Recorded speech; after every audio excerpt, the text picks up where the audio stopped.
Dan kalau bukan kita umat Islam yang mendakwakan khilafah, mau siapa? Kalau bukan sekarang mendakwakan khilafah, mau kapan? Soalnya kadang-kadang ada yang begini, Om Yudi. Ya. Iya Pak Ustadz, khilafah itu wajib katanya begitu. Tapi belum saatnya. Belum saatnya. Saya balik ngomong ke dia, nih Kang, ketika khilafah tegak, itu ayatnya bilang, wala yumakkinanna lahum dinahumul ladzi irtadalahum wala yubaddilannahum min ba'di khaufihim amna. Ketika khilafah tegak, agama akan terjaga. Yang kedua, dunia yang hari ini diwarnai dengan kedzaliman dan kejahatan akan berubah menjadi kedamaian dan keadilan. Masa Akang diajak damai, diajak adil, ngomong belum saatnya.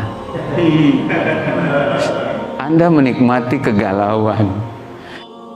A'udzu billahi minasy syaithanir rajim.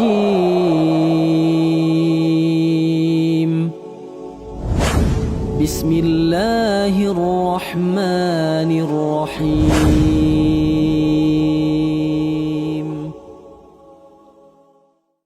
Assalamualaikum Pak Kiai. Waalaikumsalam warahmatullahi wabarakatuh. Kang Yudi, ya. Iya. Terima kasih sekali lagi bahwasannya kami bisa berkunjung dan berdiskusi, mungkin menimba ilmu dari Pak Kiai. Adapun hal-hal yang menjadi pertanyaan tentu ini sejalan dengan viralnya Pak Kiai di media sosial.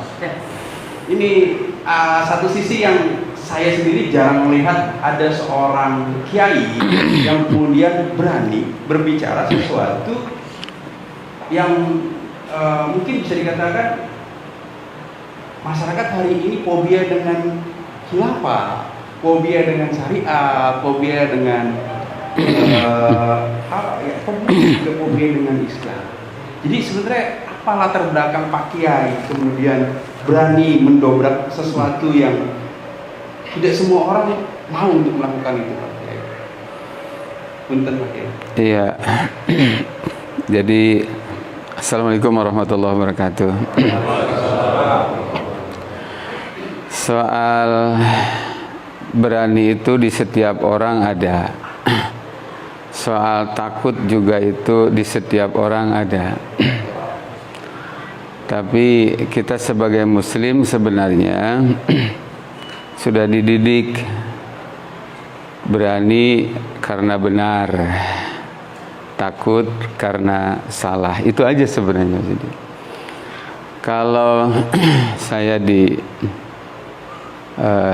media sosial ataupun di pengajian-pengajian yang saya isi langsung, itu menyampaikan hal-hal yang orang tanda petik kelihatan tabu, takut untuk itu, ya sebenarnya itu adalah karena terdorong dengan keyakinan bahwa ini benar loh gitu. Karena ini benar, maka pantang bagi saya untuk takut gitu. Itu sih. Karena apa yang Pak Kiai sampaikan adalah satu kebenaran. Betul. Dan apa yang disebut benar itu kan harus pakai dalil. Dalam hal ini kita sebagai muslim harus punya prinsip. Benar itu adalah sesuatu yang dibenarkan oleh Allah dan Rasulnya, meskipun oleh seluruh penduduk bumi, apalagi oleh rejim gitu itu dianggap salah. Sebaliknya, salah itu adalah sesuatu yang oleh Allah dan Rasulnya dianggap salah, meskipun oleh seluruh penduduk bumi, termasuk di dalamnya oleh para penguasa, dianggap benar. Ya tetap aja salah gitu. Jadi dakwah harus mengikuti apa yang diperintahkan Allah dan Rasul, apapun resikonya. Jangan dakwah itu mengikuti selera, kemauan atau pesanan audiens gitu. Sponsor ya. Bukan. Gitu sih. Termasuk tadi khilafah ya, yang masih ditanyakan soal khilafah.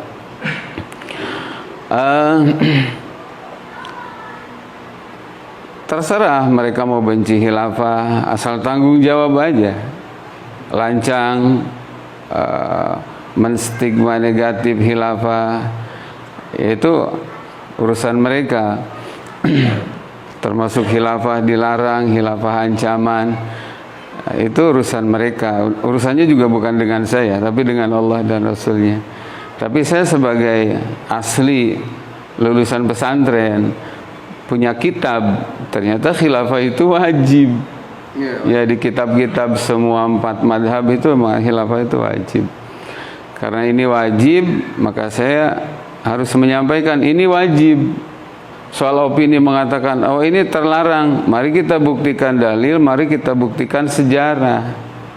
Apa yang menyebabkan alergi dengan khilafah gitu. Misalnya mengancam keutuhan NKRI biasanya gitu kan. Ya. Saya bilang dengan khilafah negara Indonesia akan terjaga. Bahkan demi Allah, khilafah tegak hari ini, Ramadan ini, dengan izin Allah, Timur bisa balik lagi ke Indonesia. Gitu. Bukan karena khilafah Timur lepas. Papua sekarang bukan isapan jempol kan, sudah menyatakan lepas dari Indonesia, mengibarkan bendera lepas dari Indonesia. Tentara dibunuh, polisi dibunuh, petugas kesehatan dibunuh, kemudian warga sipil dibunuh juga. Mereka juga terang-terangan ngajak duel dengan tentara. Jadi kenapa? Menunjukkan bukan karena khilafah, muruah Indonesia sudah nggak dihargai sama OPM. Kalau ada khilafah, tentara itu institusi yang sangat disegani, nggak akan ada yang berani begitu. Dan ini semua terjadi bukan karena khilafah, tapi khilafahlah yang disalahkan. Itulah piciknya para penganut demokrasi. Karena dakwah itu kan gak cukup hanya untuk membentuk kesolehan individu, harus juga merubah, membentuk sistem yang bagus, yang baik. Sistem yang bagus, sistem yang kafah. Betul. Seberapa kafah Pak Kiai? Kafah itu, bahasa kafah itu bahasa Arab, artinya total. Ketika ditanya seberapa kafah, ya sekafah-kafah. Kafah itu kan total, betul. Berarti ganti sistem atau ganti negara? Wajib ganti sistem. Wajib ganti rejim. Ya. Tapi bangsa tetap ya? Oh iya. Jangan dikira kalau Indonesia ganti sistem dari demokrasi yang sekuler, yang liberal, ya, yang saya katakan, yang mengakui segala macam dosa, melegalkan segala macam kesesatan gitu, diganti dengan khilafah, bukan berarti terus Indonesia dihancur-hancurin, enggak, cuma ganti sistem dari buruk ke baik, dari jahiliyah ke Islam gitu. Hukum buatan bangsa-bangsa manusia diganti dengan hukum Allah yang punya Indonesia. Iya, ada muslim nggak Pak Kiai? Jangankan saya, Rasulullah juga dimusuhin. Jadi saya bukan siapa-siapa. Iya. Menyiasati itu agar ya kalau saya dengarkan baru pembukaan saja, saya lihat persona dari Pak Kiai, sebenarnya Pak Kiai sangat cinta dengan bangsa ini dan ingin memakmurkan. Betul. Kan gini, Om Yudi, ya. Kalau orang, saya katakan itu orang bodoh, walaupun mereka punya gelar di depan berendel, di belakang berendel. Kalau mengartikan cinta tanah air dengan ngecat mukanya pakai merah putih, dengan kemana-mana nyombong, aku Pancasila, aku NKRI. Bela Indonesia bukan begitu. Terus bagaimana caranya? Ikutin cara Nabi.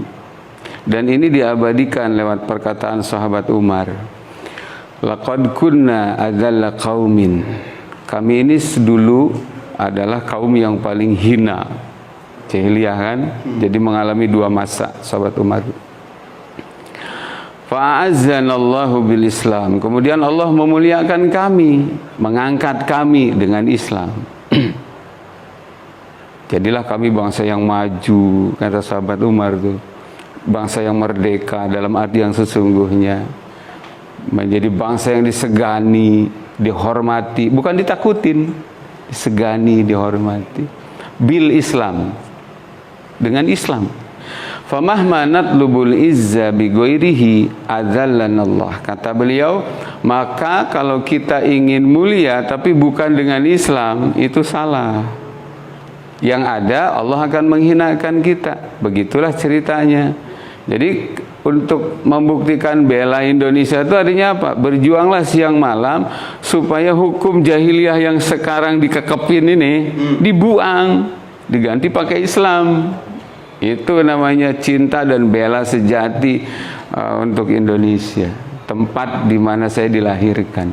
Tanpa harus saya ngomong cinta negara. Tapi Pak Kiai, Ya. konteks Islam, apakah Islam secara agama atau Islam secara universal? Karena bangsa ini di dalamnya terdiri berbagai macam suku, Baik. budaya, keyakinan. Ya. Al-Islam dinun wa daulatun. Islam itu isinya adalah din, ya. Kaidah-kaidah, peraturan-peraturan yang menata hubungan antara makhluk dengan Khalik, Allah Sang Pencipta. Aturan-aturan yang menata agar setiap orang bisa berhubungan dengan dirinya. Termasuk di dalamnya nizamun yunaddimu alaqatal insan bil insan. Jadi tata aturan Islam itu memiliki tata aturan yang lengkap bagaimana seseorang bisa bergaul, berinteraksi dengan sesama manusia. Tidak dibatasi manusia di situ harus Islam dengan Islam aja. Makanya Kanjeng Nabi ketika jadi kepala negara, dan itu negara Islam pertama di Madinah, yang diurusi Nabi bukan cuma orang Islam, tapi juga multi agama, multi keyakinan, multi suku, ras juga. Itulah yang dimaksud dengan Islam rahmatan lil alamin. Sangat toleran. Iya, kalau hari ini ada yang bilang Islam itu intoleran, dia yang enggak toleran. Saya sering banget dituduh orang sebagai intoleran. Mengancam kebinekaan. Tapi faktanya semua orang tahu, saya nggak pernah bubarin pengajian orang. Mereka yang bilang kaum toleran, faktanya intoleran. Iya, asal nggak sependapat bubarin, asal nggak sependapat intimidasi, kita nggak pernah. Sekeras-kerasnya saya, setegas-tegasnya saya dalam pengajian, saya sebatas ini loh pendapat, ini loh dalilnya, ini loh faktanya. Anda suka ambil, Anda nggak suka, saya nggak marah. Gitu. Anda suka pahala buat Anda tolak, Anda nolak syariat Islam, katakan seperti itu. Oh, itu urusan Anda. Saya nggak perlu marah, apalagi saya mukulin orang gitu lah kan. Itu. Dan lihatlah orang-orang yang sok toleran tuh pada akhirnya loh ya, mereka sering mencontohkan tindakan atau perkataan yang intoleran. Jadi anarkisme justru bukan bagian daripada. Jelas bukan. Dakwah itu adalah bil ala kul hadi sabili adu ilallah ala basiratin ana wa man ittaba'ani. Jadi dakwah ilallah itu adalah ala basirah, dengan dalil, dengan fakta. Plus ud'u ila sabil rabbik bil hikmah gitu. Bukan dengan kekerasan. Oke. Iya. Baik, tadi Pak Kiai kan bicara ini karena suatu hal yang harus disampaikan. Betul. Seberapa persen Pak Kiai mencontoh Rasulullah Muhammad? Oh ya, saya tertarik melanjutkan yang tadi. Oke. Jadi kalau orang mau bela Indonesia tapi bukan dengan Islam, malah pakai ajaran-ajaran yang lain bertentangan dengan Islam, sekularisme, liberalisme, demokrasi, HAM. Saya berani sumpah ini bulan puasa ini, demi Allah Indonesia gak bakal merdeka, bahkan akan terus semakin dalam jurang penjajahan neo-imperialisme. Kalau ingin merdeka, ganti hukum jahiliyah dengan Islam, ganti rejimnya dari demokrasi dengan khilafah, pasangannya khilafah syariat Islam itu. Dan khilafah harus dicatat Om Yudi, itu bukan ajaran ormas. Katakan itu ormas Hizbut Tahrir. Bukan, khilafah itu ajaran Islam. Hizbut Tahrir kan lahir tahun 53. Rasulullah mengatakan summa takunu khilafatan ala minhajin nubuwah, itu di awal-awal beliau dibi'sah 1400 tahunan yang lalu. Begitu. Sahabat juga berijma tentang wajibnya khilafah. 4 imam madhab juga mengatakan wajib. Jadi saya termasuk orang yang tidak percaya kalau ada selevel ulama, kiai nggak ngerti khilafah itu wajib. Paling juga pura-pura nggak ngerti. Karena ulama sendiri mengatakan nggak ada perbedaan pendapat. La khilafah fi wujubih bainal ummah wala bainal a'immah illa ma ruya anil asom. Satu-satunya ulama yang mengatakan khilafah tidak wajib itu namanya Asom, seorang tokoh Mu'tazilah. Jadi kalau soal pendapat ulama khilafah itu wajib, nggak ada perbedaan. Yang ada perbedaan pendapatan.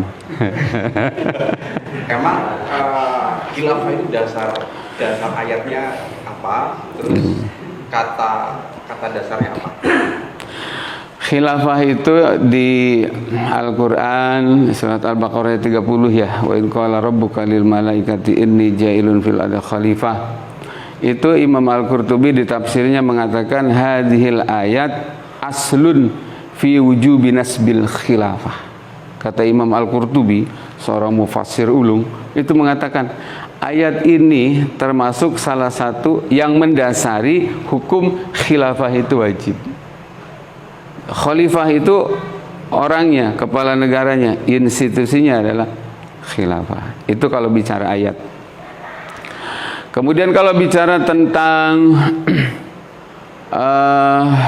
hadis, kita bisa ambil mafhum, Om Yudi, bisa ambil mafhum diantaranya tentang hadis Nabi yang panjang lebar tuh. Takunu fikumun nubuwah, masya Allah antakun, summa yarfa'uha Allah ila sya'a yarfa'aha. Jadi kata Nabi itu begitu. Pertama-tama kepemimpinan pemerintahan kalian adalah pemerintahan kenabian. Aku kepala negaranya. Eksis selama Allah kehendaki eksis. Kemudian Allah angkat ini pada saat Allah menghendaki diangkat. Summa takunu khilafatan ala minhajin nubuwah. Berikutnya adalah pemerintahan mengikuti khilafah ala minhajin nubuwah. Ini berlangsung di masa kekhalifahan Abu Bakar, Umar, Utsman, Ali. Selanjutnya summa takunu mulkan adon. Datang pemerintahan yang ketiga nih.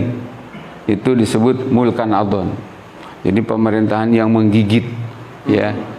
Tapi masih sah disebut khilafah karena sekurang-kurangnya satu, hukumnya masih 100% pakai Islam dan sistem pengangkatan kepala negaranya masih murni dengan baiat. Gitu.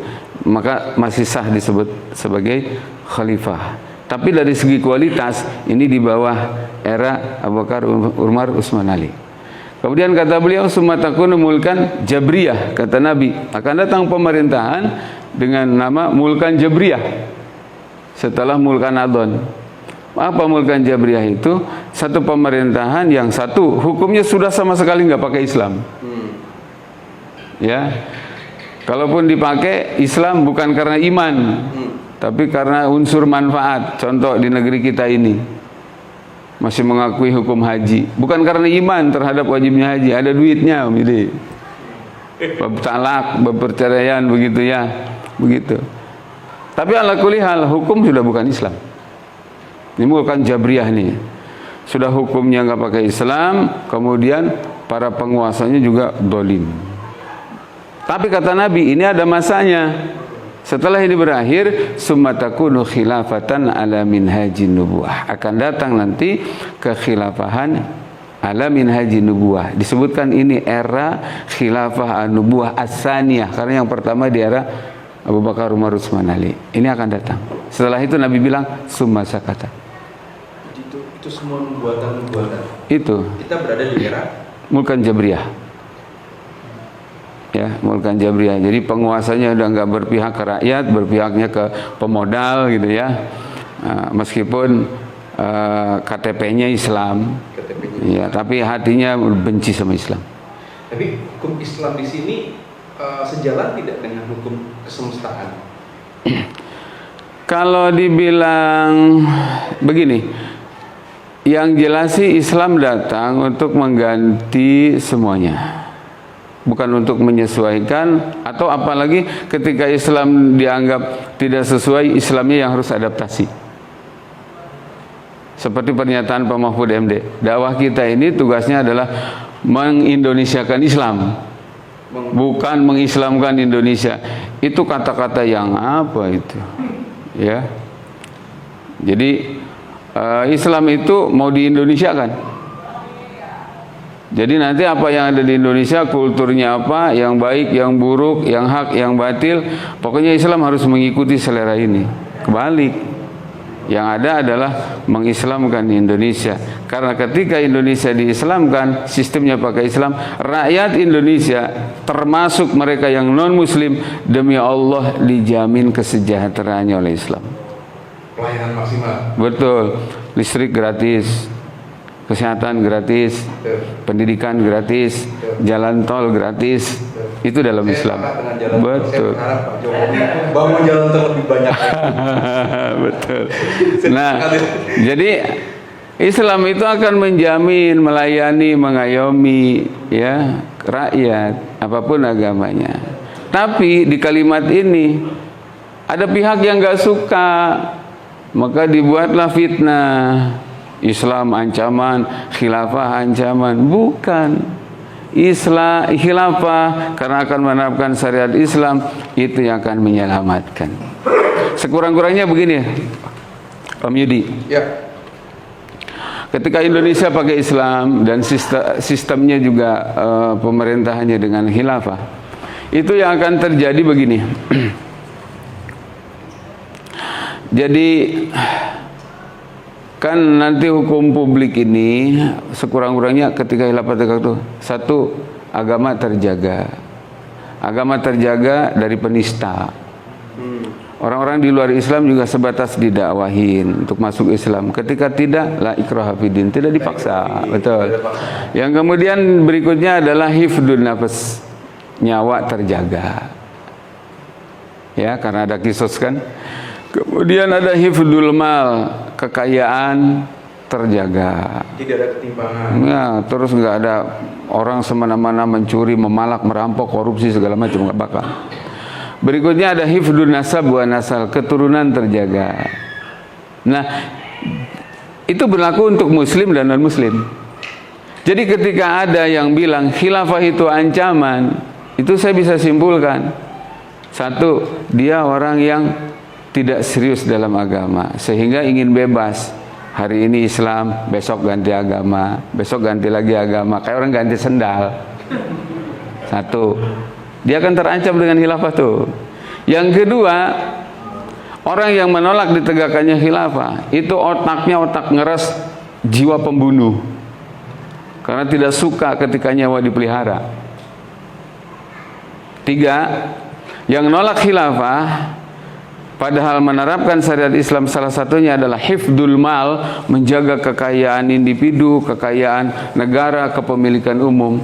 Yang merasa resah dengan khilafah, saya yakin mereka yang di otaknya ada mental rampok, korupsi segala macam, pencuri, termasuk juga apa, para cukong, kacung asing, pelayan asing, itu terancam itu.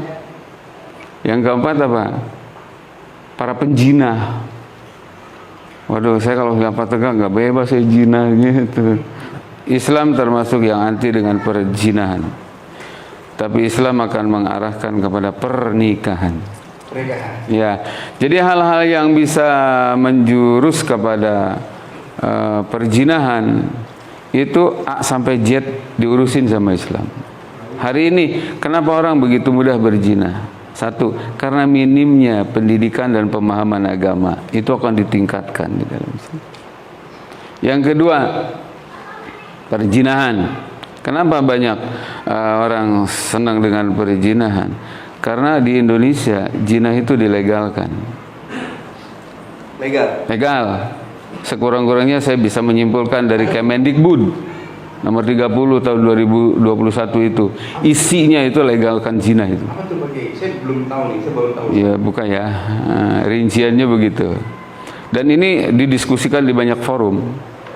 Artinya saya nggak asbun.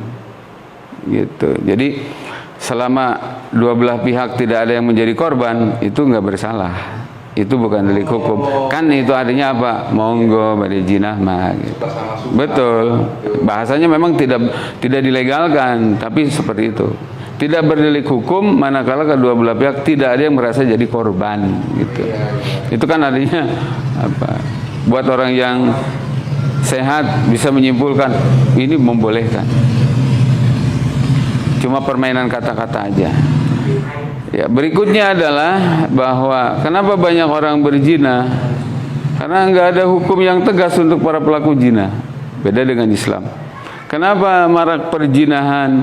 Berikutnya juga karena situs-situs pornonya dipelihara. Di Indonesia ini aneh, situs dakwah dibredel, ya, situs porno dipelihara. Begitu. Dakwah-dakwah banyak situs-situs dakwah dibredel itu ditutup. Sementara situs porno dipelihara.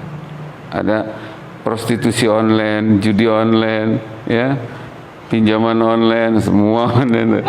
Nah, oke, berikutnya apa lagi? Seperti mengambil keuntungan di balik itu. Tempat-tempat zina, entah itu atas nama hotel, penginapan segala macam, itu kan dipelihara.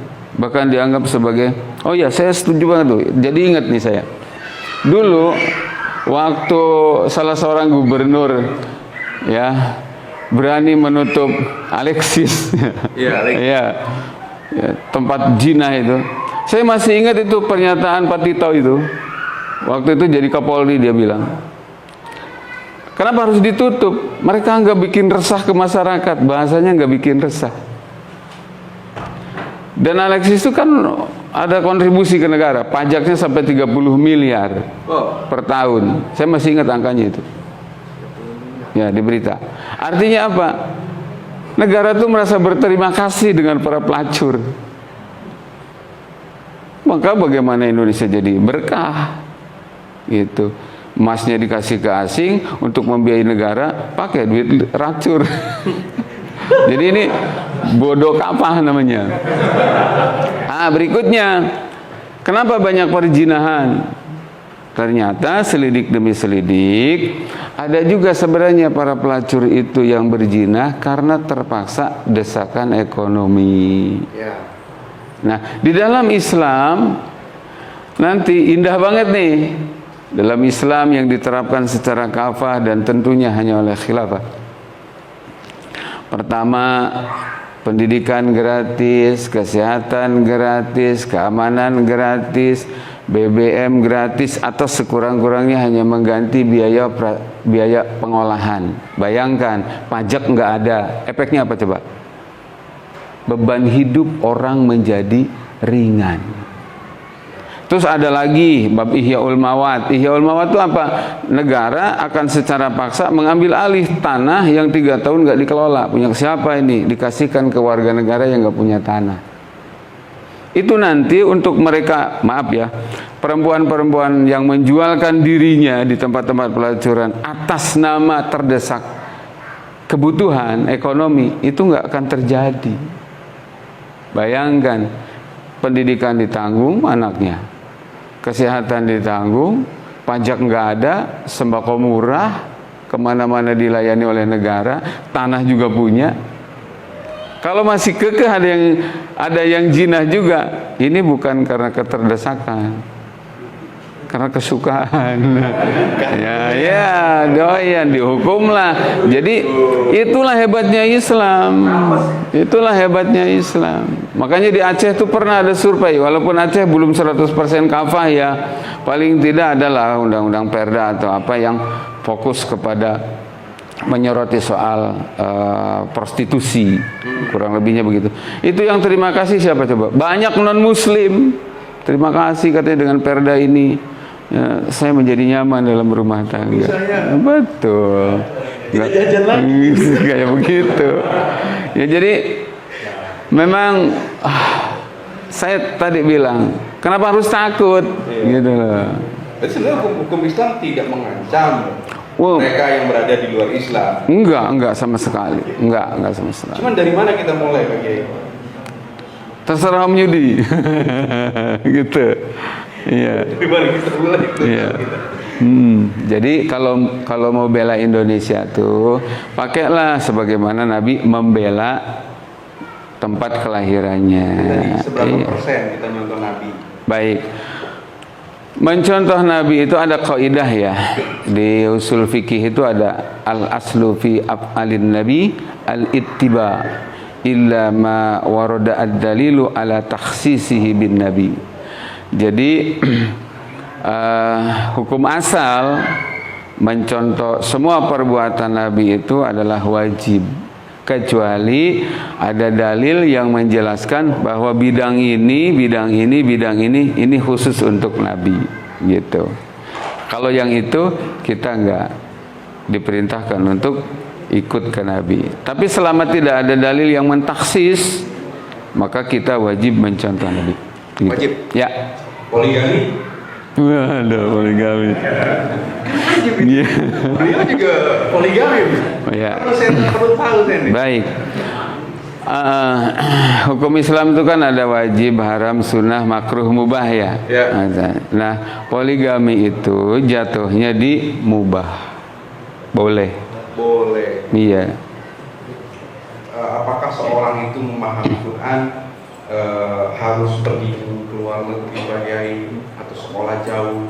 Sebenarnya seseorang yang mungkin tanda kutip hijrah Iya. harus hijrah, kemudian akhirnya memilih hidup di dalam Islam atau menjadikan Islam sebagai jalan hidupnya, itu memulai memahami Quran itu dari mana sebenarnya?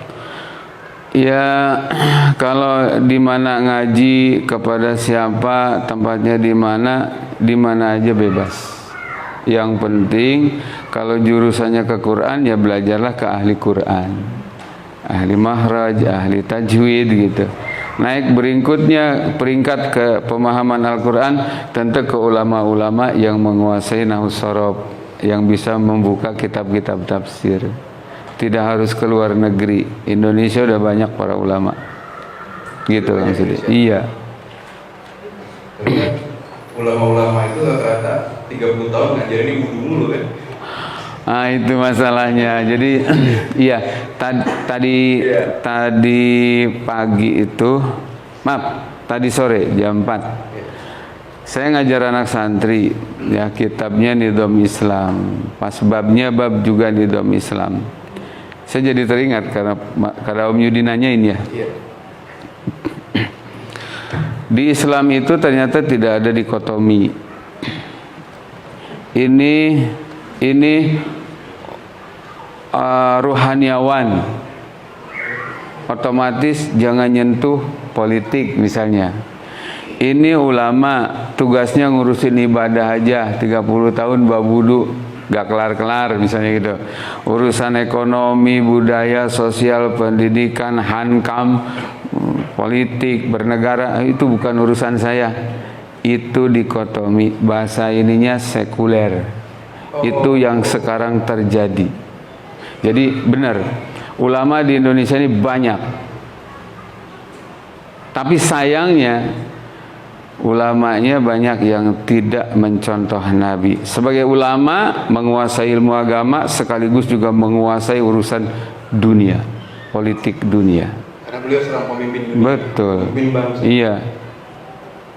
Jadi satu hal yang terjadi, saya berani loh tanggung jawab dan saya nggak takut kewalat. Iya. Ya. Kalau mengkritik apa yang terjadi kekurangan di ulama itu bukan berarti sul adab ke ulama. Tapi ini bicara tentang fakta ilmiah, sesuatu yang bisa dibuktikan. Ya. Jadi walaupun pintar banget ilmu agamanya, tapi kemudian disekat pemahamannya. Kamu ranahnya ranah urusan ini aja deh, bab ibadah aja, salat, zakat, puasa, haji, jangan ikutin urusan ini. Nah, ini penyakit sebenarnya. Ya, betul.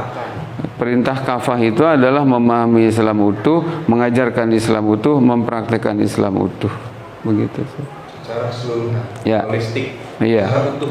Jadi di Islam itu nggak boleh ada ini bidangnya apa, rohaniawan, ahli wirid, ahli dikir, ahli tapakur, terus menafikan urusan kehidupan, urusan sosial kemasyarakatan. Itu bukan urusan saya mau urusan semedi gitu.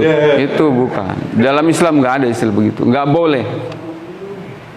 Bagaimana Nabi, bagaimana para sahabat adalah contoh ideal mempraktekkan Islam. Mereka ahli dikir, tapi mereka juga ahli ekonomi.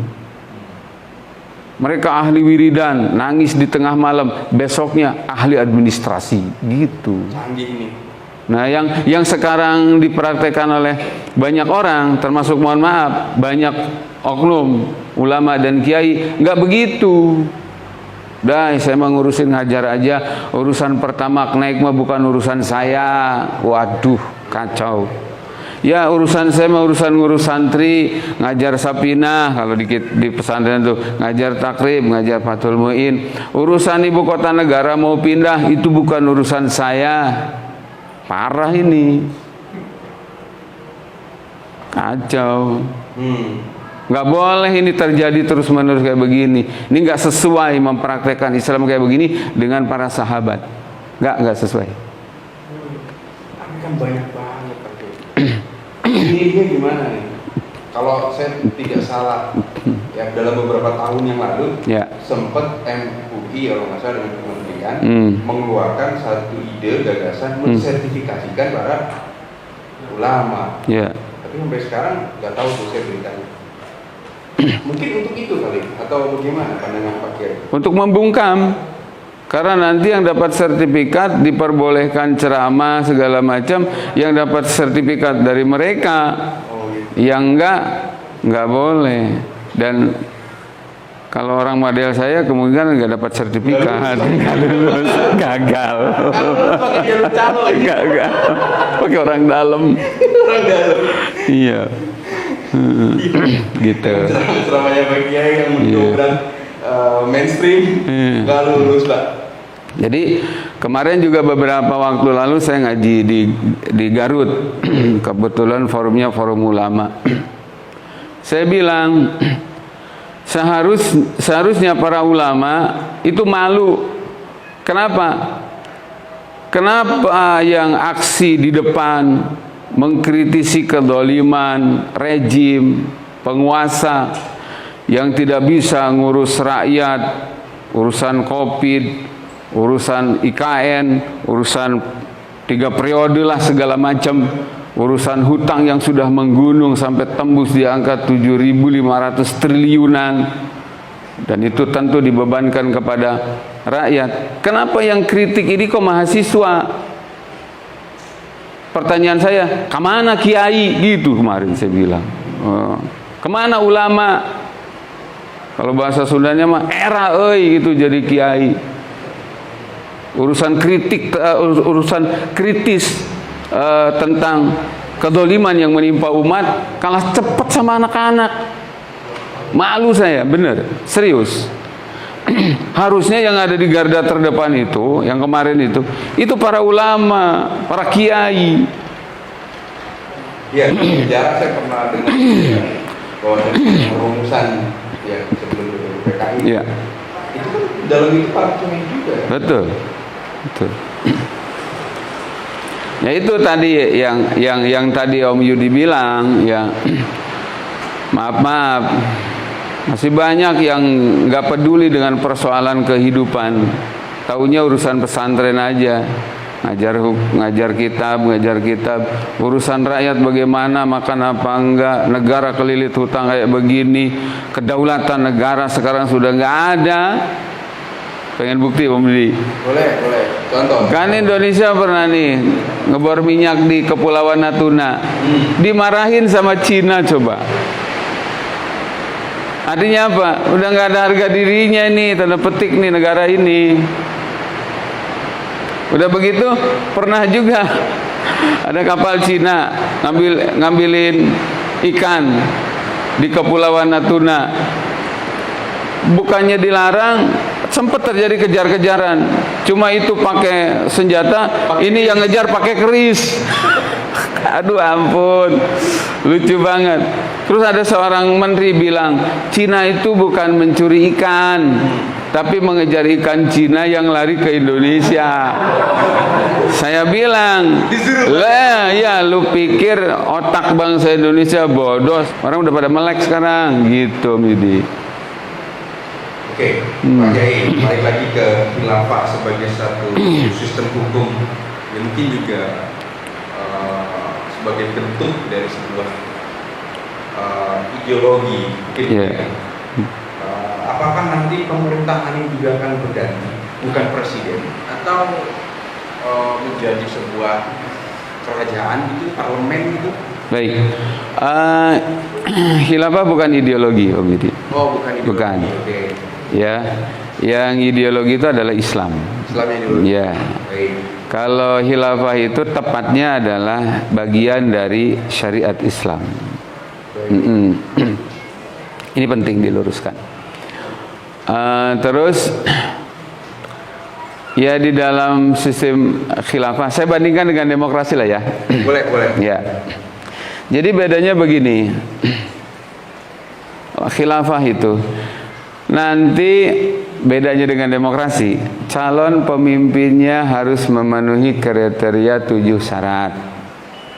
Muslim, laki-laki, baligh, merdeka, berakal, mampu, gitu. Adil, 7 tuh. Di demokrasi, mau laki mau perempuan sama aja. Mau adil mau dolim boleh. Mau laki perempuan boleh. Mau pinter mau bodoh nggak masalah. Karena intinya kan yang penting terpilih. Nah ya, satu. Yang kedua, di dalam sistem khilafah, bedanya dengan demokrasi nih, itu yang milih di dalam khilafah itu adalah dibatasi. Sebatas ahlul hilli wal aqdi, para alim, para ulama, tidak melibatkan orang bodoh, tidak melibatkan orang-orang pendosa. Kalau di dalam demokrasi, mohon maaf ya, semua yang 17 tahun milih. Ulama milih, orang bodoh milih, orang Islam milih, non muslim milih, orang soleh milih, orang durjana juga milih. Ahli sedekah milih, tukang togel juga milih. Wanita solehah milih, pelacur germo juga milih. Nah, selain daripada boros biaya dalam demokrasi itu, karena harus melibatkan semua orang ikut milih. Bahkan yang kemarin orang gila juga milih. Dalam demokrasi enggak, dalam khilafah enggak, khusus para ulama. Jadi apa? Biayanya hemat biaya loh ya. Kalau untuk Indonesia katakanlah ulama-ulama terpilih dari ormas-ormas Islam di Indonesia yang ada di MUI, pilih aja masing-masing ormas Islam ada 5 duduk di sana sehari, 2 hari, 3 hari, selesai. Biaya nggak bakal triliunan. Tapi yang milih berkualitas. Jadi yang ketiga, oke, masih ada lagi. Dalam demokrasi, pemimpin yang terpilih akan menerapkan sistem sekuler atau hukum jahiliyah. Kalau di dalam khilafah, pemimpin yang terpilih melalui baiat para ulama tadi, tugasnya adalah mengurus rakyat dengan hukum dari Allah. Itu bedanya. Dan nggak ada pemilu per 5 tahun. 5 tahun ganti, 5 tahun ganti, boros biaya.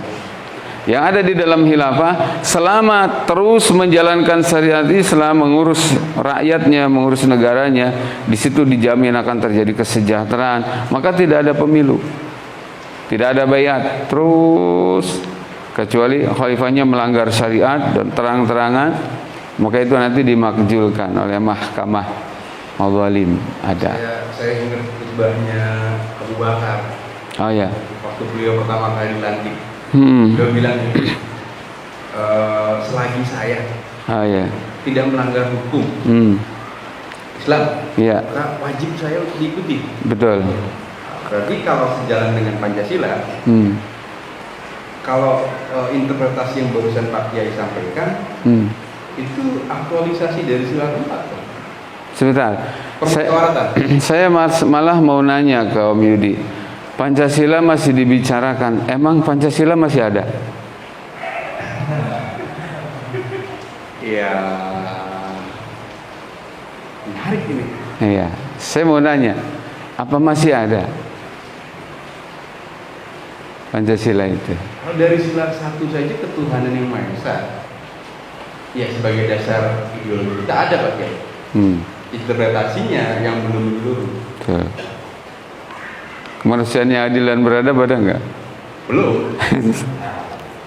Persatuan Indonesia yang ada perpecahan Indonesia. Keadilan sosial. Mending bicara yang real aja.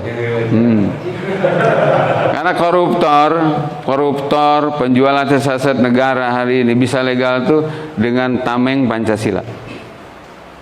Begitu. Ya. Termasuk menggebuk lawan politik dengan baju Pancasila. Membubarkan ormas yang sebenarnya tidak jahat itu juga pakai baju Pancasila. Itu. Persis kayak dulu Masumi dibubarkan. Apa salahnya? Oleh Soekarno. Karena bisikan dari Aidit, hajar dia, hajar. Hari ini itu terjadi. Dianggap bertentangan dengan Pancasila, EPI dibubarkan, Hizbut Tahrir dibubarkan. Padahal dua ormas itu paling kritis di tengah-tengah umat. Nggak merugikan rakyat. Justru bajar-bajar yang dipelihara malah yang nggak jelas itu. Ya, maksud saya, yuk diskusikan nanti di forum yang lain. Satu, Pancasila itu masih ada apa enggak? Ya, gitu. Ya. Oke, itu nanti kita atur di forum yang lain. Ya. Saya terpikirkan karena Pak Kiai menjelaskan yang barusan, saya cenderung justru ini sebenarnya interpretasi dari sila keempat. Kalau saya membacanya begitu. Ya. Arti kalau kenapa Pancasila belum terlihat real? Karena konteks dari ketuhanannya juga jelas. Saya termasuk orang yang nggak bisa dibohongi. Ya, karena ulama sekalipun menerima Pancasila pada saat itu tetap ingin mencantumkan tentang kewajiban menerapkan syariat Islam bagi para pemeluknya. Udah ya Soekarno, tapi besoknya dicoret. Ada pengkhianatan, bukan kesepakatan para ulama, derita para ulama. Kalau bicara syariat Islam yang kafah dalam naungan khilafah, sanadnya langsung ke Rasulullah. Begitu. Kalau dibilang apakah cocok atau tidak cocok dengan Islam, antara Islam dan Pancasila, buktikan. Kalau bertentangan, ya kita ambil Islam. Kalau tidak ada bertentangan, ya sudah, tanpa harus bicara Pancasila, bicara aja Islam. Kalau dianggap sejalan. Kan hari ini mohon maaf, ada orang yang memaksakan kehendak Islam dianggap sama dengan Pancasila, jadi Pancasilanya yang didakwahkan, jangan Islamnya. Kerasa nggak kayak begitu? Iya. Jadi ibaratnya Islam yang segede planet bumi ini mau dimasukkan ke bola pingpong. Kalau emang sejalan, bahas saja Islamnya. Nanti nilai-nilai yang ada di Pancasila ikut. Kalau sekarang kan ngomong syariat Islam dianggap nggak NKRI, nggak Pancasila, intoleran. Jadi yang hebat itu adalah orang yang kemana-mana dakwain Pancasila, jangan Islam. Itu sebuah fakta real kesesatan tanda petik di masyarakat. Apalagi ketua BPIP-nya sudah bilang musuh Pancasila yang nyata itu adalah agama. Pernah juga dia teriak, wahai umat Islam, bergeserlah dari ayat kitab suci ke ayat konstitusi. Kan mereka Badan Pembina Ideologi Pancasila. Artinya apa? Mereka sudah terang-terangan sebenarnya ingin membenturkan dengan Islam, karena yang diseru Muslim. Orang Islamnya kekeh aja pengen sama. Jadi jangan bawa-bawa Islamnya, Pancasilanya aja, keliru. Gitu. Kan dua kemungkinan, sesuai atau tidak sesuai. Kalau tidak sesuai, ambil Islamnya. Kalau sesuai, dakwahkan Islamnya. Nanti nilai-nilainya ikut. Emang harus radikal, harus radikal. Iya, radikal. Mengakar artinya radik. Dan Tapi itu dipakai bukan cinta anarkis kan? saya benci dengan anarkisme, saya benci dengan terorisme, apalagi benci, mengutuk saya. Ya, berislam itu harus radikal, mengakar gitu. Kayak tadi saya bicara tentang bagaimana cara menghilangkan pelacuran, kan harus radikal. Ya, betul. Nggak bisa pelacur ditangkap di penjara sementara dia terpaksa. Kalau dalam Islam penyelesaiannya radikal. Oh, ini karena pendidikan yang lemah. Oh, karena ini tidak adanya sanksi. Oh, ini karena adanya situs-situs porno. Oh, ini karena apa? Terdesak, punya anak 6, butuh pendidikan segala macam, butuh kesehatan, kurang makan, kurang gizi segala macam, anak yatim kan. Duh. Itu sama Islam, nggak ujug-ujug dihukum, ini pelacur, dilihat. Itu radikal. Mengakar, Iya. dasar. Iya, mengakar dan berdasar. Dan jangan salah, Om Yudi, hari ini tuh radikal tuh dinegatifkan ketika itu dinisbatkan ke Islam. Padahal sesungguhnya bersamaan dengan ini, komunis juga radikal, kapitalis tuh radikal. Dan kafah juga mereka. Kapa banget. Tapi itu nggak diangkat, ya, gitu. Liberal juga radikal, sekuler juga radikal. Ya, jadi saya termasuk orang yang selalu bilang ke jamaah, ke teman-teman pengajian tuh, ya dakwahkan Islam apa adanya, jangan ditambahin, jangan dikurangin, dan dengan akhlak yang mulia, dengan tidak memaksakan orang, ya, cukup sampaikan dalil sampai sampaikan fakta gitu.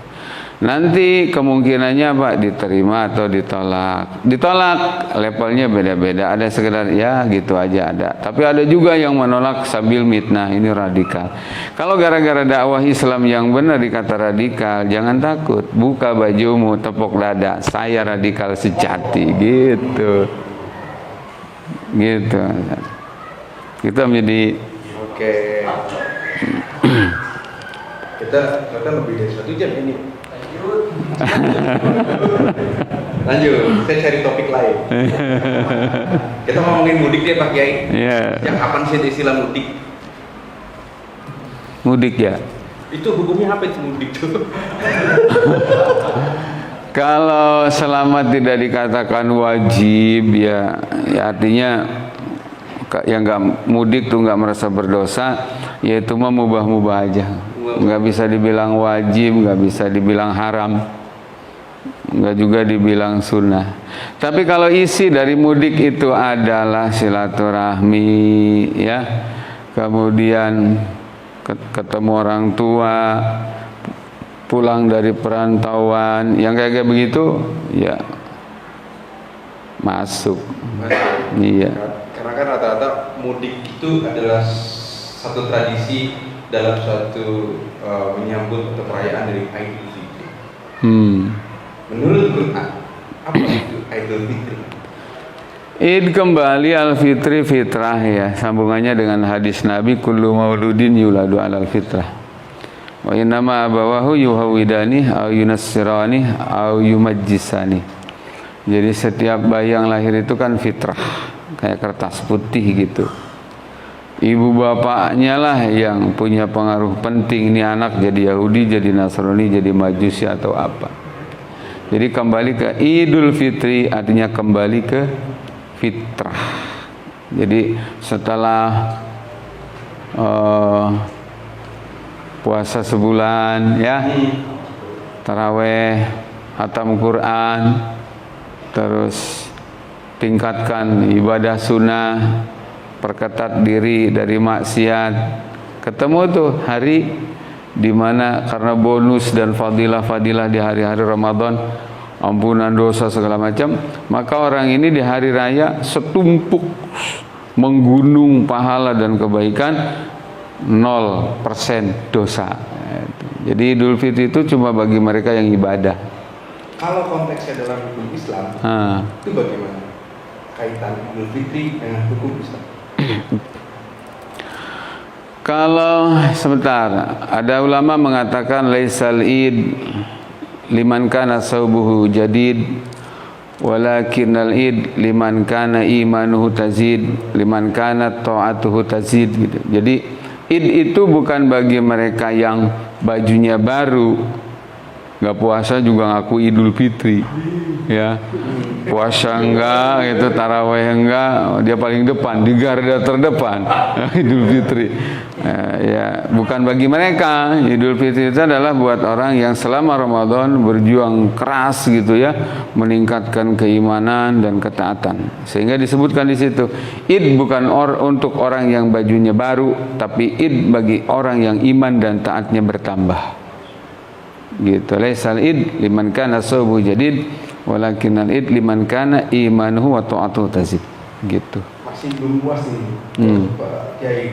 Karena kita bahas khilafah kan ya, tadi kita bahas khilafah. Ya. Kaitan dengan Idul Fitri, konteks idnya sendiri nih Pak Ustaz, yang masih belum ngeklik kalau saya penjelasan Pak Ustaz terkait dengan sistem khilafah.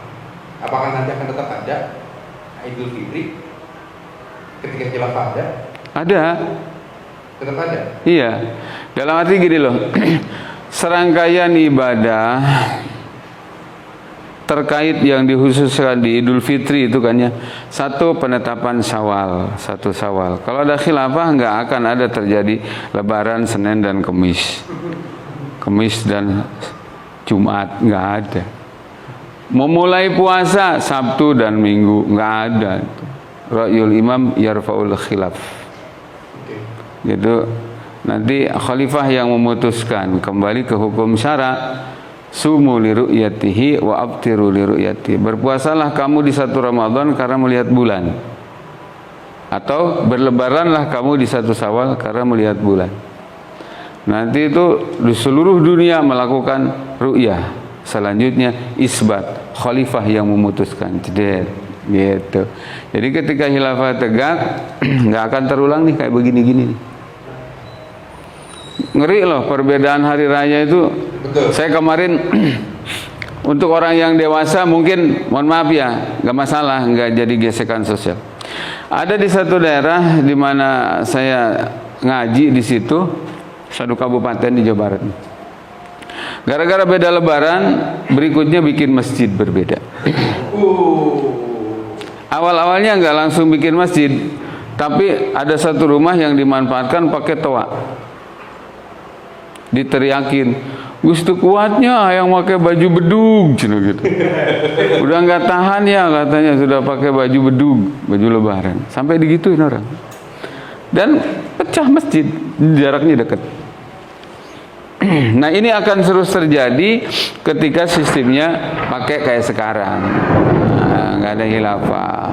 Terus yang kedua, bagaimana ketika khilafah tegak terkait dengan Idul Fitri? Ya malamnya takbiran sampai besok imam masuk ke mihrab. Terus berikutnya apa lagi? Berlaku tuh hukum syariat ya, selama Lebaran, hari raya Idul Fitri nggak boleh puasa, gitu kan. Puasanya nanti tanggal 2. Berikutnya apa? Tradisi silaturahim, saling kunjungi, itu dilestarikan. Tapi tempat-tempat maksiat, nah itu paling dibereskan semua sama khilafah. Kan sekarang tuh ada kecenderungan orang judulnya bahagia, mengekspresikan kebahagiaan hari Idul Fitri, tapi malah maksiat. Iya. Banyak gitu. Nah itu khilafah tegak itu nggak akan ada. Betul, mabok segala macam. Ya. Terus juga berikutnya nggak bakal terjadi juga yang namanya politisasi hari raya. Sama dengan juga politisasi pencitraan penetapan satu Ramadan, nggak bakal seperti itu kan ya. Kembali lagi, terus apalagi hal-hal yang merupakan syariat di hari raya ya berlaku. Hal-hal yang pelanggaran gitu ya, apalagi sistemik nggak bakal ada. Kultur masyarakat yang menyalahgunakan event Idul Fitri untuk hura-hura, untuk maksiat, itu juga nggak ada. Tempat hiburan ada dalam Islam. Hiburan itu kan mubah, tapi yang menjurus ke maksiat dijamin nggak ada. Apakah bisa? Bisa, negara punya power, nutup jalan tol aja bisa kok.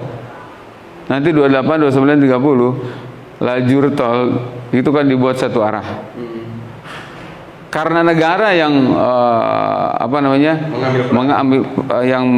mengatur, orang rakyat tunduk aja. Nanti juga begitu, kata negara, jangan ada nih tempat-tempat maksiat, peluang-peluang maksiat, rakyat menurut aja. Gitu. Tapi pertanyaan saya tadi belum kejawab tuh Pak Kiai. Ya. Gimana caranya? Mulai dari mana Pak? Yang mana? Membangun khilafah itu. Oh ya, menarik nih. Khilafah itu kan wajib ya, karena wajib maka sebagaimana sholat, caranya diajarin. Puasa wajib, caranya puasa diajarin. Haji wajib bagi yang mampu, caranya haji diajarin. Khilafah wajib, diajarin sama Nabi. Gimana cara membangun khilafah itu? Itu kan? Ya. Diambil dari sirah nabawiyah, ternyata thariqah untuk membangun khilafah itu caranya adalah satu, taskif, pembinaan.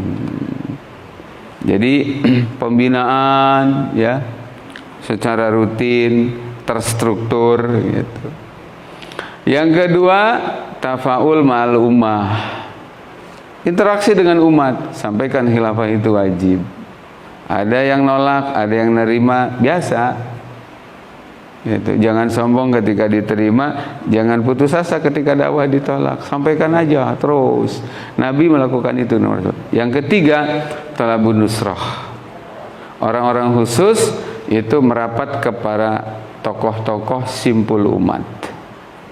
Datangi para jenderal, datangi para ulama, mereka-mereka yang suaranya didengar di masyarakat, dakwahin mereka tentang wajibnya khilafah. Nanti apa yang terjadi? Gini, orang-orangnya terbina, masyarakatnya sudah ngerti, kemudian para tokoh juga sudah paham. Itu pada saat terakhirnya nanti Allah yang akan menjadikan perubahan. Tiga. Dengan itu ya di surat An-Nur 55. 55 wa'adallahu alladziina amanu minkum wa 'amilus shalihat. Jadi dengan demikian cara mendirikan khilafah enggak ada cara keempat dan kelima, cuma 3 doang. Taskif, pembinaan. Pastikan para pejuang syariah khilafah itu adalah orang-orang yang terbina. Yang kedua, tafaul mal ummah. Jelaskan kepada umat, akibat tidak ada khilafah, syariat Islam tidak tegak. Akibat syariat Islam tidak tegak, akhirnya yang tegak hukum jahiliyah.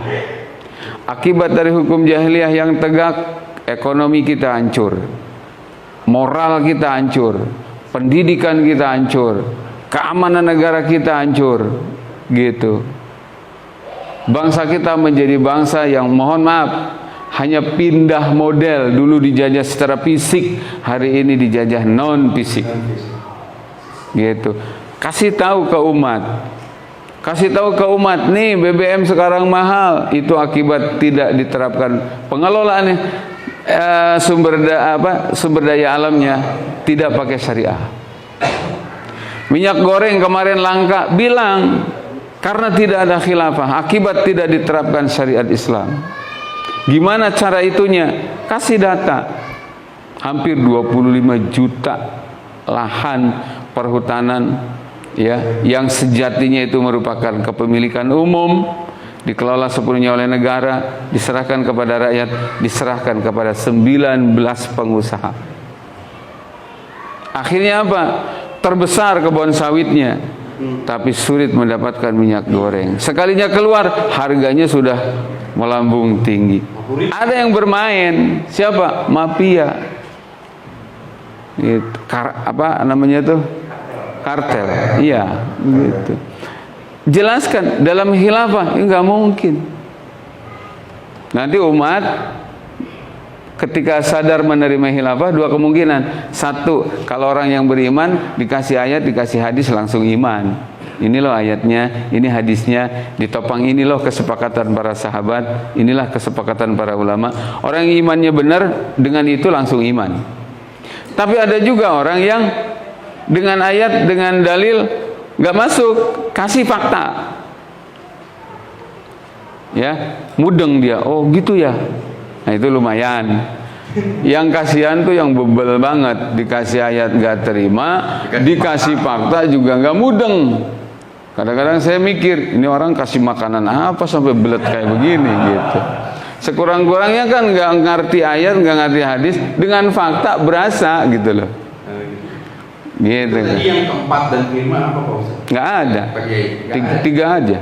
Tiga. Oh hanya tiga saja. Iya, taskib, tafaul, talabun nusrah. Jadi ini penting nih, biar orang pada tahu tidak ada cara mendirikan khilafah dengan kudeta. Menarik. Enggak ada. Setuju ini. Enggak ada. Revolusi pemahaman iya. Revolusi pemahaman iya. Menuntut pergantian sistem iya, nanti pada saatnya akan terjadi itu. Tapi itu kan anugerah. Kalau berdasarkan surat anugerah kan Anugerah tapi ada proses. Dapat anak itu anugerah. Tapi jangan harap punya anak kalau nggak nikah. Iya. Khilafah itu anugerah, tapi jangan harap ujug-ujug tegak tanpa adanya proses. Dan kalau bukan kita umat Islam yang mendakwakan khilafah, mau siapa? Gitu.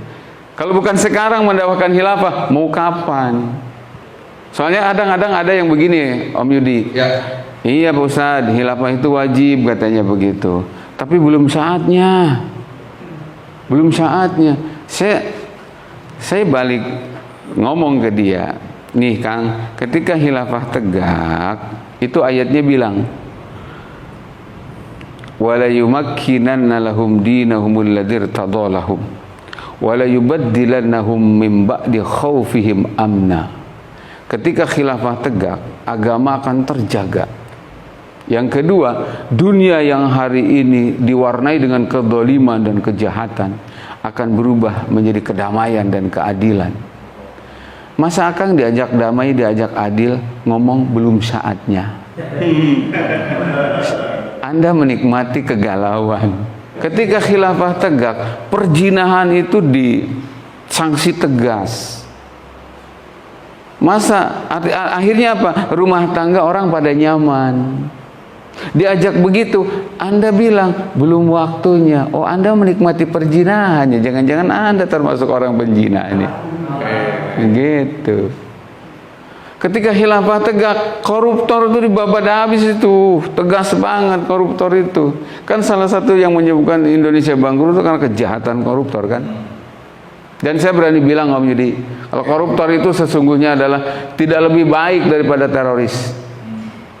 Saya berani bilang ancaman di Indonesia radikal, teroris itu berapa persen kalaupun ada, yang nyata jahat dan biadab itu adalah para penjahat koruptor itu.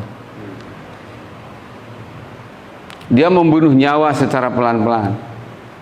Hak bayi untuk mendapatkan susu gratis dimakan sama dia. Jadi kita jangan tergiring opini seakan-akan radikul. Ridikol. Ya, teroris dan anehnya kan selalu disudutkan ke Islam kan? Iya. Sebenarnya saya ingin bilang yang jahat itu adalah para koruptor. Bukan berarti saya menafikan di Indonesia ada paham terorisme ya. Mungkin ada. Tapi saya keberatan kalau itu selalu diidentikan dengan Islam. Dan kalaupun ada, apakah mereka lebih jahat daripada koruptor? Saya nyatakan tidak. Yang jahat banget itu adalah koruptor. Saya tahu kalau undang-undang dibuat tuh atas pesanan asing melalui mereka. Gitu menjadi. Ya. Jadi kalau bukan kita mau siapa? Ya, kalau tidak sekarang mau kapan? Sebenarnya saya juga sepakat Pak Kiai kalau dikatakan bahwasannya hari ini kita hidup dalam kondisi yang jahil ya. Ya. Nah, masuk pertanyaan nih Pak Kiai. Ya. Apa yang dibawa Isa dengan apa yang dibawa Muhammad secara khilafah, secara hukum khilafah atau pemerintahan sama atau beda Pak Kiai? Ya. Begini. Kitab suci di dunia, saya bicara sebagai muslim. yang dijamin keasliannya itu adalah Al-Quranul Karim. Sedangkan kitab suci di luar Al-Quran itu fakta, semuanya sudah diamandemen. Lain negara, lain bahasa, lain isi, lain kesimpulan. Maka ketika satu kitab suci sudah tidak murni lagi, tidak asli lagi dari Allah apa adanya, itu di situ sudah masuk hukum buatan manusia. Entah volumenya berapa persen, tapi sudah tidak murni lagi. Satu. Yang kedua, kalau tadi yang dimaksud adalah kitab suci Injil yang asli, ya, itu juga mengatur politik, misalnya. Maka saya hanya mengimani kitab suci Injil yang asli adalah sebagai kalamullah, kitab suci yang saya sebagai muslim wajib mengakui itu. Tapi maaf, dalam konteks pengamalan sudah tidak dibenarkan orang Islam mengamalkan kitab suci selain Al-Quran. Jadi ketika ditanya apakah sama atau tidak, kalau kembali ke kitab suci Injil yang asli boleh jadi, karena sumbernya sama-sama dari Allah. Itu ya. Tapi kalau sudah diamandemen, sudah dirubah, saya nggak percaya itu sebagai kitab suci. Dan yang ketiga, kalau itu sama-sama ini asli, terus ada kesamaan, bukan berarti saya boleh mengambil dari Injil, dari Taurat, nggak boleh. Saya hanya diperintahkan mengimani kitab suci, termasuk Injil, Taurat, dan Zabur, tapi dalam pengamalan saya hanya diwajibkan mengamalkan Al-Quran. Begitu. Runutan tauhidnya begitu. Meyakini ya. Betul. Mengimani ya. Ya. Tapi mengamalkan tidak. Mengamalkan tidak. Mengoperasionalkannya hanya. Iya. Artinya Quran bisa dioperasionalkan. Wajib. Iya. Melalui khilafah itu. Betul. Namanya. Betul. Dari khilafah, ayat-ayat itu bisa menegakkan syariat-syariat yang ada. Ya. Begitu ya? Ya. Jadi kan itu ayatnya ada tuh di ayat Al-Quran, wa qur rabbi adkhilni mudkhala sidqin wa akhrijni mukhrija sidqin waj'al li min ladunka sultanan nasira. Jadi wahai Nabi, katakanlah, kata Allahnya, minta ya Allah masukkan aku ke Madinah dengan benar, keluarkan aku dari Mekah dengan benar, dan beri aku kekuasaan yang menolong.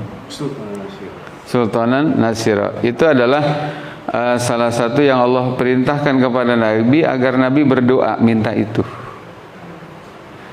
kekuasaan yang menolong. Menarik, salah satu kitab tafsir Ibnu Katsir itu saya ingat kalimatnya, qala Qatadah, ay Ibnu Qatadah, anna Allah Ta'ala 'allama an-nabiyya sallallahu alaihi wasallam bihadhil ayah. Dengan ayat ini Allah sedang mendidik Nabi. Apa isi pendidikannya?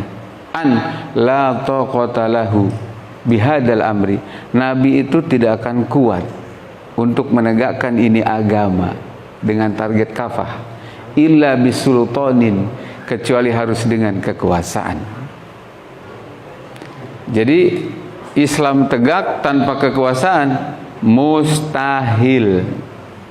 Nah, kalau mengkritisi ayat yang tadi, ya, sebelum ada Sultan Nasiran, kan tadi itu keluarkan saya dan kemudian masukkan saya dengan cara yang benar. Berarti ada proses dong. Kalau misalkan khilafah ingin tegak, harus ada proses di mana in dan outnya dulu nih. Iya. Iya dong. Ada proses di mana seseorang untuk berpindah dulu. Ya. Maksudnya gini. Kan tadi cara mendirikan khilafah itu pembinaan, interaksi dengan umat tentang wajibnya khilafah. Kemudian ada orang-orang khusus banget mendatangi orang-orang yang menjadi simpul ummah itu. Ya. Bahwa Daulah Islam pertama terjadi di Madinah.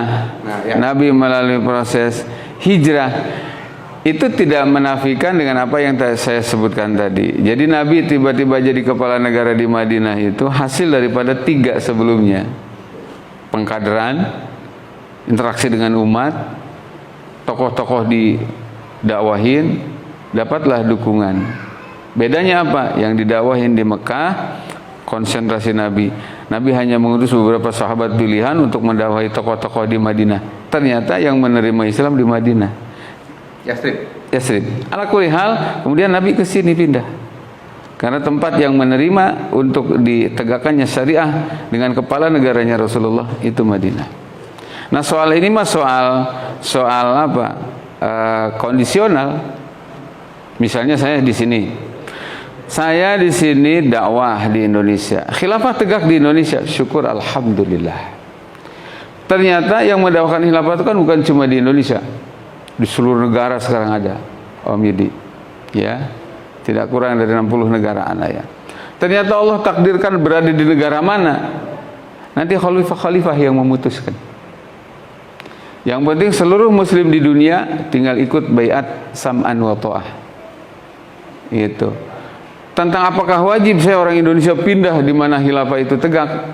Tidak wajib. Transnasional berarti. Ya, artinya nanti tinggal kita dakwah kencengin karena nanti akan terjadi futuhat.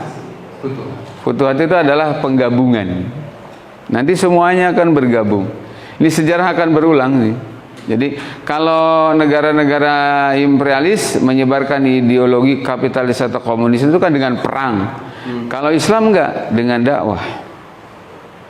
Tuh, tadi Pak Kim Ya. sejarah berulang. Ya. Dasarnya apa sejarah berulang? Artinya kan Nabi sendiri yang bilang kekhilafahan yang sudah alamin haji nubuah terganti dengan mulkan Adhan, dengan mulkan Jabriyah, kata Nabi nanti akan terulang, terjadi lagi khilafah alamin haji nubuah. Gitu maksudnya. Dan apa yang dilakukannya adalah persis dengan apa yang dilakukan oleh Nabi sebelum hijrah ke Madinah. Pengkaderan, betul, pengkaderan, mendidik orang per orang menjadi pribadi muslim yang taat dengan syariah karena dia akan menjadi pejuang syariah.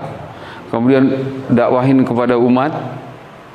Paling tidak umat mengakui walaupun tidak menjadi pejuang langsung di dalamnya, tapi tidak menolak, itu targetnya. Ciri-ciri persis itu. Betul.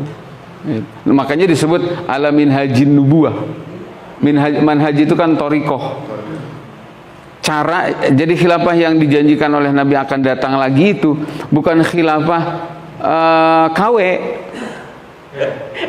Bukan klaim, bukan abal-abal, tapi khilafah yang benar-benar proses mendirikannya sama dengan yang ditempuh oleh Nabi dan para sahabat waktu di Mekah. 3 itu.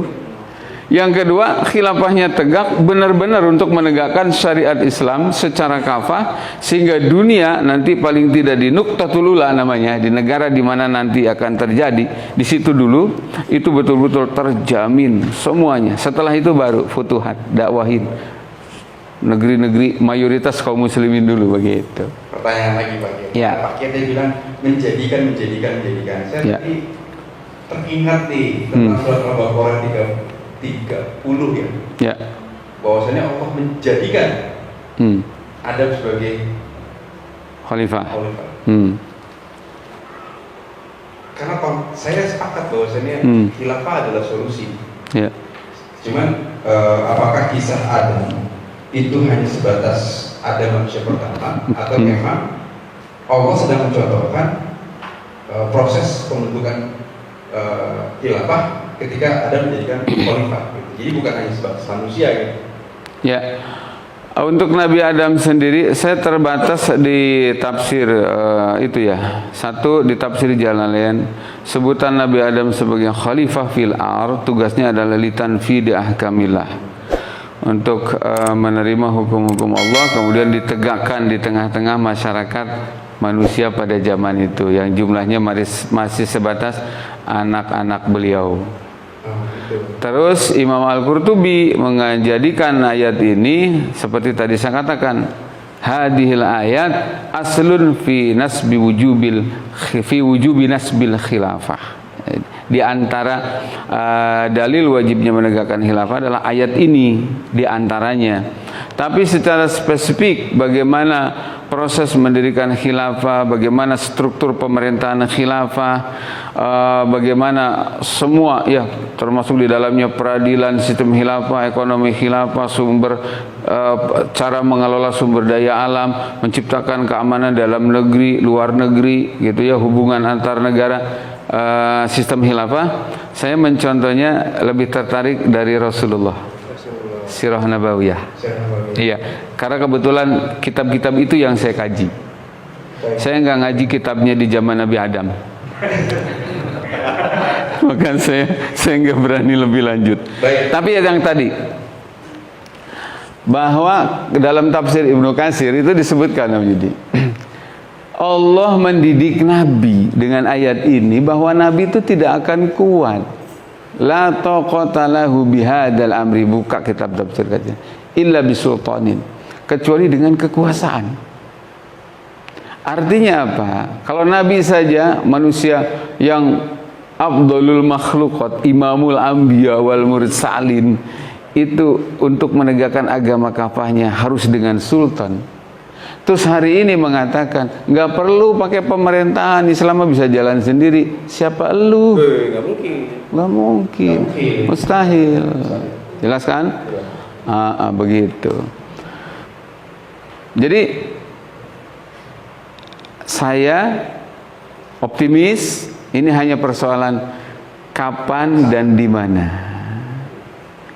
Demi Allah pasti tegak. Zaman ini, di era ini, itu sama dengan orang disebut, ya Rasulullah, kapan kiamat terjadi? Kata Nabi, kamu sudah persiapkan apa untuk kiamat? Jadi ketika orang nanya, Ustaz, kapan khilafah tegak? Saya balik nanya, kontribusi apa kamu untuk tegaknya khilafah? Jadi kembali kepada kita. Yang pasti Om Yudi, karena ayatnya jelas, janjinya juga ada. Andai kata malam ini saya mati, khilafah belum tegak, apakah saya rugi? Tidak. Ada ayat menyebutkan, wa may yakhruj min baitihi muhajiran ila Allah summa yudrikul maut faqad waqa'a ajruhu 'ala Allah.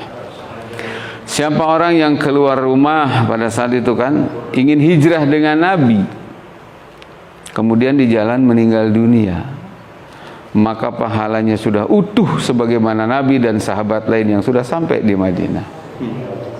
Makanya ada bahasa dari ulama, mautul mu'min ala niyatih wa amalih. Kematian seorang mukmin itu bernilai sesuai dengan niat dan aktivitasnya. Saya mati sedang perjuangan menegakkan khilafah, jangan khawatir. Pahala besar yang Allah janjikan, efek dari khilafah itu tegak, saya dapat semua. Palestina dibebaskan, penindasan di mana-mana dihentikan. Untuk konteks Indonesia, Freeport diambil alih oleh khalifah, diserahkan kepada rakyat semuanya, tidak dimakan oleh pejabat. Itu kan sedekah gede banget. Ya, betul. Nah itu saya dapat itu nanti. Perzinahan nanti pertegas, dia hukumnya ditegakkan dengan tegas, pahalanya besar banget. Saya dapat itu semua. Jadi jangan khawatir, gak usah pakai nanya kapan khilafah tegak. Yang lebih pantas adalah kontribusi apa saya untuk tegaknya khilafah. Karena buat orang yang gak berjuang, meskipun malam ini khilafah tegak, dia gak kebagian apa-apa. Yang dapat jatah itu adalah apa yang dijanjikan Allah dan Rasul bagi pejuang. Jelas nggak Midi? Jelas. Iya gitu. Seperti itu.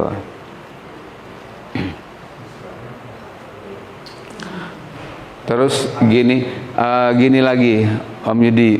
Jadi saya tuh nggak risih ngomong kayak begini, apalagi takut. Kenapa? Dasarnya adalah apa yang saya sampaikan ini sejatinya, kalau orang tahu ya, kalau orang tahu apa yang saya sampaikan ini sejatinya adalah ini bukti saya sayang kepada umat manusia. Jadi saya mendakwakan khilafah ini demi Allah, karena saya sayang dengan manusia. Bahkan saya bertanggung jawab juga memikirkan keselamatan orang-orang non-muslim. Ajarannya bukan ajaran organisasi, bukan ajaran kelompok, tapi ajaran Allah. Yang kedua, disampaikan adalah demi untuk keselamatan manusia. Paling tidak kalau ada khilafah tegak, orang non muslim nggak mau masuk Islam, paling tidak non muslim merasakan kesejahteraan di dunia, kebahagiaan di dunia, minimal itu. Beda dengan ketika khilafah tidak tegak, bukan syariat Allah yang berjalan, akhirnya apa? Orang muslim sengsara, non muslim juga sengsara sekarang ini. Jangan dikira di Indonesia yang tertindas dengan sistem ini cuma orang Islam. Saya banyak punya teman di perumahan-perumahan itu, ya Allah, ya Allah, ya Rabb. Non muslim sama juga dengan orang kita, gak punya beras, anaknya sakit gak mampu berobat. Saya nanya, agamanya apa, Kang?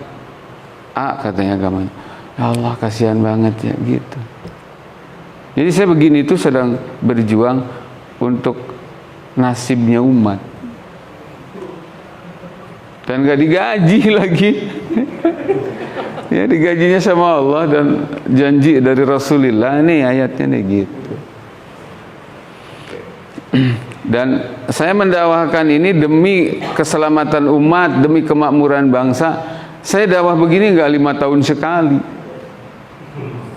Nah, mereka kan dakwah rakyat demi bangsa 5 tahun sekali kan? Iya, itu para munafikun itu begitu.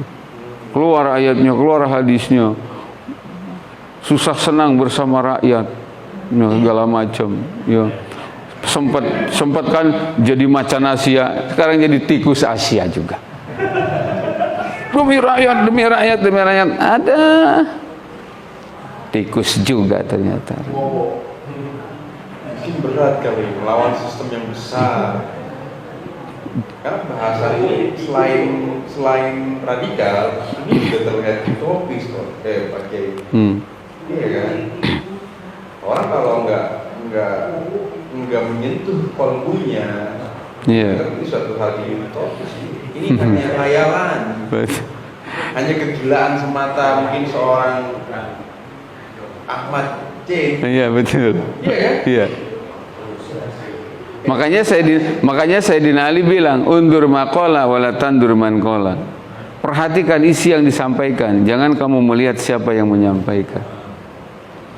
Seorang Ahmad Zainuddin bukan siapa-siapa, tapi yang didakwahkannya hakul yakin. Ini adalah langsung SK dari Allah dan Rasulnya.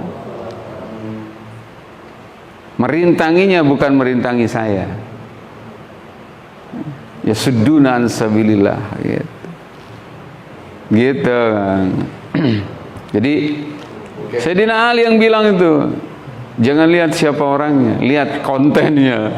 Konteks. Iya. Konteks. Iya. Yang saya perjuangkan jelas ayatnya, jelas sejarahnya, jelas jaminan akan datangnya lagi. Yang mereka perjuangkan demokrasi, apa jaminannya? Udah jadi kacau begini pun masih dipoles-poles, ditutup-tutupin. Percuma. Tersungkur juga. Gitu. Jadi. Oke. Di surat Al-Baqarah 185 itu kan bicara Ramadan lagi. Konteks Ramadan itu seperti apa, Pak?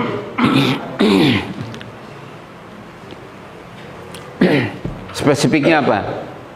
Ya, apakah Pak Kiai punya konteks Ramadan yang tidak mainstream? Kalau mainstream kan berpuasa.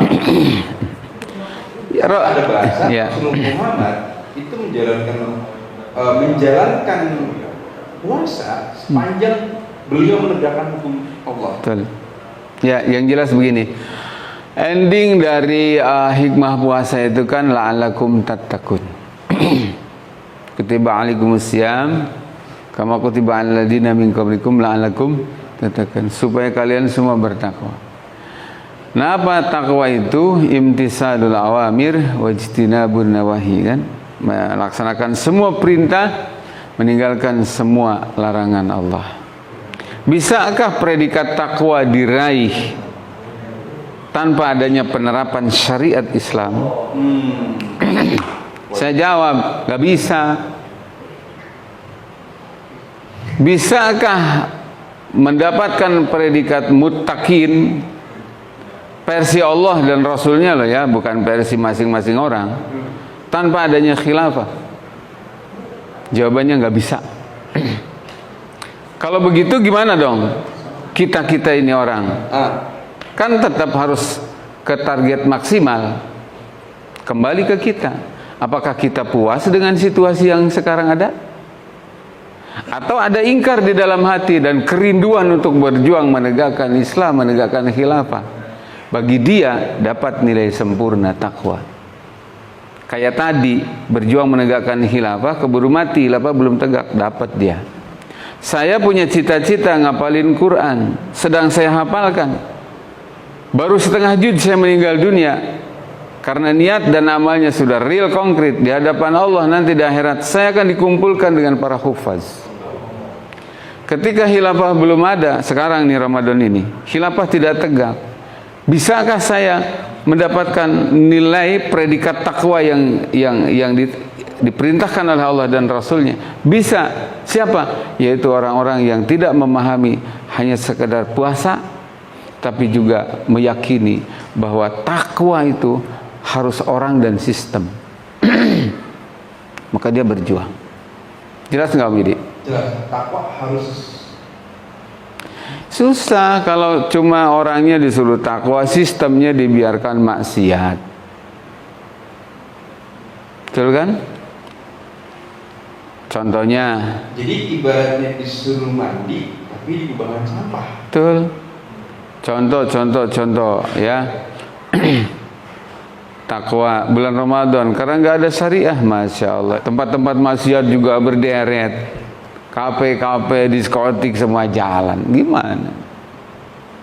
Gitu. Jadi itu satu, bahwa perintah puasa yang sejatinya untuk mengantarkan kita menjadi manusia-manusia yang takwa, ya maka ini takwa ini perlu ditopang. Selain daripada ketakwaan individu, ini sistem harus mendukung orang untuk bertakwa. Dan itu tidak mungkin kalau tidak khilafah. Satu. Yang kedua, berkenaan dengan Ramadan ya Om Yudi. Ya. Ternyata Ramadan tercatat dalam sejarah sebagai bulan perjuangan. Para sahabat tuh melakukan banyak event jihad fisabilillah itu di bulan suci Ramadan. Jika momentum. Iya. Maka jangan artikan puasa sebatas nahan lapar dan haus, tapi tidak berpikir bagaimana hari ini Al-Aqsa digempur sama Israel. Ya. Terus kemarin ada seorang syekh, salah seorang imam di Masjidil Aqsa ditangkap sama otoritas Israel gara-gara menyeru supaya pemerintah Mesir turun tangan ini membantu sesama muslimnya. Cuma karena itu ditangkap. Gara-gara tidak ada khilafah, di sini kita puasa, di situ mereka digempur, dihujani bom. Padahal sama-sama wajib kan menolong muslim dimanapun wajib. Nah ini yang apa namanya yang akibat pemahaman sekuler ya, orang kadang merasa cukup dengan puasa. Soal hukum apa yang tegak yang diterapkan nggak peduli, bukan urusan saya katanya. Banyak orang kayak begitu. Ya. Nggak bisa. Jadi artinya apa? Untuk mencapai takwa itu tidak cukup hanya dengan puasa, tapi juga perlu ditegakkannya qisas, ya ayyuhalladzina amanu kutiba alaikumul qisas fil qatla dan seterusnya. Wa fil qisasi hayatun ya ulil albab segala macam. Ya ayyuhalladzina amanu kutiba alaikumul qisas, coba. Sama persis dengan ya ayyuhalladzina amanu kutiba alaikumus siyam. Kenapa siam diambil qisas dibilang radikal? Itu masalahnya. Ini nih, jadi orang Islam tuh sekarang ya, saya kritik dah orang-orang Islam deh. Ya demi kebaikan orang Islam, memposisikan syariat Islam nggak bedanya dengan orang prasmanan, Kang Yudi. Ini ada lawuh semeja nih, dia pilihin tuh yang suka diambil, yang nggak suka ditinggalin. Cara beragama kebanyakan orang Islam tuh kayak begitu. Ini nggak benar, nggak bisa begitu, ya harus diambil. Sedekahnya iya, tapi ninggalin ribanya enggak. Ya. Umroh hajinya iya, tapi korupsinya terus. Bahkan punya kesimpulan, saya korupsi tapi saya kan punya pesantren yatim katanya. 3 bulan saya nangis di Ka'bah katanya gitu. itu banyak terjadi itu. Dan ini diingatkan oleh ayat Al-Quran, Qul hal nunabbi'ukum bil akhsarina a'mala. Wahai Nabi, katakanlah, maukah aku kasih tahu kalian siapa manusia yang paling rugi amalnya itu? Kata Allah, alladzina dhalla sa'yuhum fil hayatid dunya, yaitu orang-orang yang ketika di dunia menempuh jalur sesat, wa yahsabuna annahum yuhsinuna sun'a, tapi perasaannya lagi takwa. Merasa-rasa, menduga-duga, betul. Jadi perasaan lagi ke surga, padahal langkahnya lagi ke neraka ini. Perasaan ini dapat syafaatnya Nabi, padahal sunnahnya sunnah Montesquieu. Atau karena salah baca. Itu diingatkan itu. Ya. Baik, Pak Kiai, terima kasih atas waktunya. Untuk session podcastnya kita selesaikan dulu. Enggak. Nanti habis ini kita diskusi. Baik. Begitu Pak Kiai. Ya. Atau Pak Kiai masih terhubung dengan Yang Maha Kuasa, jadi agak susah saya mengambil perhatiannya. Silakan. Karena biasanya kalau ada ayat tuh, waman yantiqu anil hawa in huwa illa wahyuha. Betul, iya. Jadi kalau lagi konsentrasinya dapet, itu kadang susah teralihkan. Iya. Jadi sekali lagi terima kasih Pak Kiai Ahmad Zain atas waktu dan kesempatannya sudah berbagi ilmu, menambah khasana buat kita semua di bulan suci Ramadan ini, terutama untuk di channel kami di Suwarna. Baik, orang-orang yang percaya, kita barusan banyak mendapatkan pemahaman-pemahaman yang dobrak dari anti mainstream ya, terkait dengan hal-hal yang sebenarnya khilafah adalah satu sistem yang cinta damai. Betul. Dan ini adalah solusi. Namun berbicara kekuasaan adalah sesuatu yang dihadiahkan bagi orang-orang yang beriman dan memperjuangkan iman. Terima kasih. Assalamualaikum warahmatullahi wabarakatuh. Sampai jumpa lain waktu.